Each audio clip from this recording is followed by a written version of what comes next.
নমস্কার, আমি অনিতা ঘোষ। জামাই ষষ্ঠীতে ব্রেকফাস্টের ডিশে একদম নতুন ধরনের বেগুনের রেসিপি সুরুচি বাংলা রান্নাঘরে আপনাদের সঙ্গে শেয়ার করতে চলে এসেছি। ভিডিওটি দেখতে থাকুন। রেসিপিটি ভালো লাগলে সাবস্ক্রাইব, কমেন্ট, লাইক, শেয়ার করে আমার চ্যানেলের পাশে অতি অবশ্যই থাকবেন। আপনারা বেগুনের রেসিপি অনেক কিছু করেই খেয়েছেন, বেগুন ভর্তা, বেগুন পোড়া, বেগুনি, কিন্তু আজকে আমি বেগুনের যে রেসিপিটি শেয়ার করব সেটা একদমই নতুন ধরনের। বেগুনটা আমি এইভাবে পিস পিস করে কেটে নিয়েছি, কেটে এরম ভাবে আমি হাফ করে নিয়েছি। প্রত্যেকটা বেগুনই আমি এরম করে কেটে নিয়েছি। এই বেগুনের রেসিপি করতে বিশেষ কিছু আয়োজন লাগবে না। এই একটা বেগুন হলেই হবে। আর আমি এটা চিংড়ি মাছ দিয়ে করছি। আপনারা কাটাপোনা মাছের যে পেটিগুলো সেটার কাটা বেছেও আপনারা করতে পারেন। তবে গাদার মাছে ক্ষুদ্র ক্ষুদ্র কাটা, কিন্তু পেটির মাছে বড় কাটা, সেটা বেছে সেই মাছ দিয়ে আপনারা পুরটা করতে পারবেন। এখন আমি বেগুনগুলোতে একটু নুন, হলুদ, লঙ্কা মাখিয়ে নেব। হাফ চামচ হলুদ দিলাম, হাফ চামচ চিলি ফ্লেক্স দিলাম, আর একটু চিনি গুঁড়ো দিলাম যাতে একটু মিষ্টি মিষ্টি লাগে। এবার আমি এগুলোকে এরকম ঝাঁকিয়ে সবগুলো যাতে নুন হলুদ মিশে যায় সেই জন্য ঝাঁকিয়ে নিলাম। এবার আমি চিংড়িটাকে একটু গ্রেট করে নিচ্ছি। এর সঙ্গে আমি দিয়ে দিচ্ছি একটু রসুন কুচি আর একটু কাঁচা লঙ্কা কুচি। আর পেঁয়াজটা আমি বাটায় দেব না, এটা আমি আলাদা ভেজে নেব। দেখুন এইভাবে আমি এটাকে গ্রেট করে নিয়েছি। তারপর আমি তেলে এটাকে একটু ভাজা ভাজা করে নেব। আমি আলুটাকেও আগে থাকতে বয়েল করে নিয়েছি। এবার আমি আলুটাকে একটু মেখে নেব।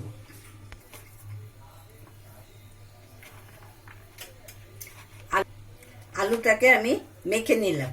এবার আমি গ্যাস ধরিয়ে কড়াতে পেঁয়াজটা ভেজে নেব। এবার আমি পেঁয়াজ কুচিটা তেলে ভেজে নিচ্ছি।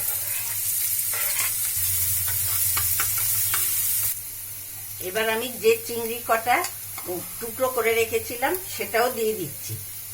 এটা কেন দিলাম, এটা যাতে মুখে একটু করে পড়ে সেই জন্য আমি একটু কেটে কেটে দিলাম, আর বাকিটা আমি মিক্সিতে পেস্ট করে নিলাম। এবারে যে চিংড়িটা আমি পেস্ট করে নিয়েছি সেটাও দিয়ে দিচ্ছি।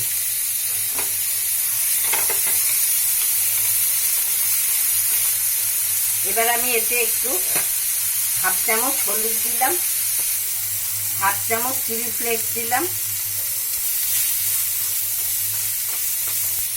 এবার আমি যে আলুটাকে ম্যাশ করে রেখেছি সেই আলুটাও দিয়ে দিচ্ছি। এতে দিচ্ছি 2 চামচ নারকেল কোড়া। তবে আপনাদের আমি বলে দিচ্ছি, নারকেল আবার অনেকের সহ্য হয় না, সেটা আপনারা নাও দিতে পারেন। এটা অপশনাল রাখলাম। আমি একটু নারকেল দিয়ে রান্না করতে পছন্দ করি, এই জন্য আমি নারকেলটা দিলাম। তবে এতে টেস্টটাও একটু বাড়বে। এরপরে আমি দিলাম ভাজা জিরে গুঁড়ো, আর দিলাম হাফ চামচ ভাজা মশলার গুঁড়ো।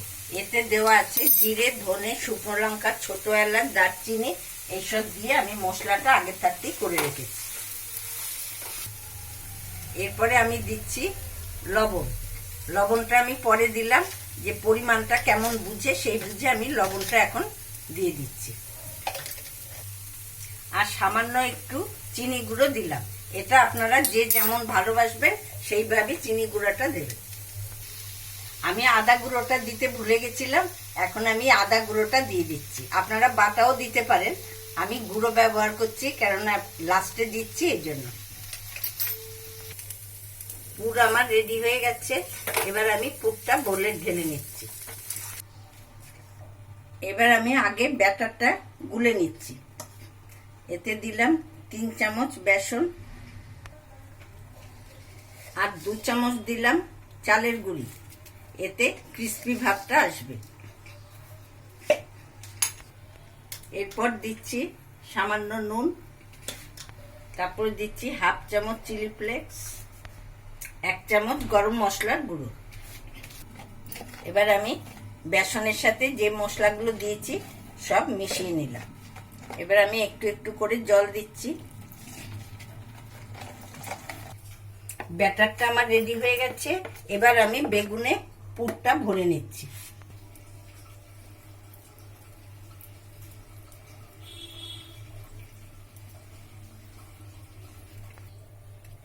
এই একটা শেপে আমি বানালাম, আরেকটা আমি গোল করে বানালাম। আপনারা যে কোনো শেপ দিয়ে তৈরি করতে পারবেন।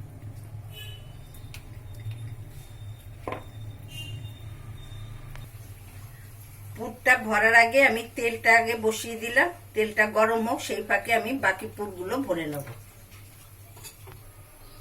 সবগুলো বেগুনে আমার পুর ভরা হয়ে গেছে। এবার আমি এগুলো একটা দুটো করে ভেজে নিচ্ছি। আর এই বেসনের ব্যাটারটা আর একটু যদি গরম তেল দেওয়া যায় তাহলে ক্রিস্পি ভাবটা আরো ভালো হবে। এবার আমি এই বেসনের ব্যাটারে এটা ডুবিয়ে এটা আমি ভাজবো।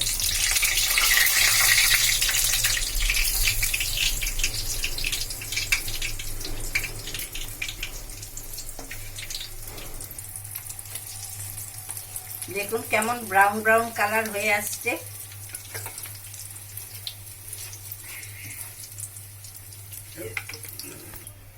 দেখুন এগুলো আমার ব্রাউন কালারের হয়ে গেছে। আমি এবারে ঝাঁঝরিতে এটা তুলে নিচ্ছি, তেলটা ঝরে যাবে।